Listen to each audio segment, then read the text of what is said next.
Antacids தொடர்ச்சியாக எடுத்துகிட்டு இருக்கீங்களா? இந்த வீடியோ பார்த்த பிறகு கண்டிப்பாக அதை நீங்கள் குறைப்பீங்க. ஆன்டாசிட் மாத்திரைகள் வயிற்றுபாதை இருக்கும்போது, நெஞ்செரிச்சல், இன்டைஜஷன், அல்சர் மாதிரியான பிரச்சனைகள் இருக்கும்போது கொடுப்பாங்க. ஆனால் சிலர் இதை தொடர்ச்சியாக எடுத்துகிட்டே இருப்பாங்க. காரணம் என்னென்னா, அவங்களுக்கு அடிக்கடி இந்த அல்சர் பிரச்சனை இருக்கிறது தான். இதனால் என்ன பின்விளைவுகள் ஏற்படுது அப்படிங்கிறத பார்க்கலாம். நம்பர் 1, நியூட்ரியன் அப்சார்ப்ஷனில் ப்ராப்ளம் ஏற்படுறது. உங்கள் ஸ்டொமக் ஆசிட் தான் பார்த்தீங்கன்னா முக்கியமான வைட்டமின்களான B12, அயன், கால்சியம், மெக்னீசியம் மாதிரியான ஊட்டச்சத்துக்களை அப்சார்ப் பண்ணும்.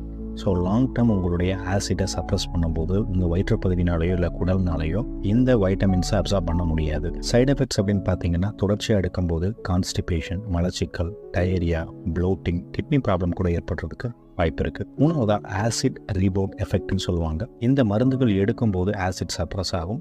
ஆனால் அதுக்கப்புறம் சில நேரங்களில் அதிகமான ஆசிட் உற்பத்தி ஆகிறதுக்கு இது வழிவகுக்கும். லாங் டைம் இந்த மாத்திரைகள் எடுக்கும்போது இன்ஃபெக்ஷன் அதிகமாகிறதுக்கான வாய்ப்பு இருக்குது. இன்னும் முக்கியமான விஷயம் என்ன அப்படின்னு பார்த்தீங்கன்னா, தொடர்ச்சியாக அந்த மாத்திரைகள் எடுத்து சிம்டம்ஸை நீங்கள் கண்ட்ரோல் பண்ணும்போது என்ன காரணத்துக்காக இந்த சிம்டம்ஸ் வருது அப்படிங்கிறது கண்டுபிடிக்க முடியாமல் போயிடும்.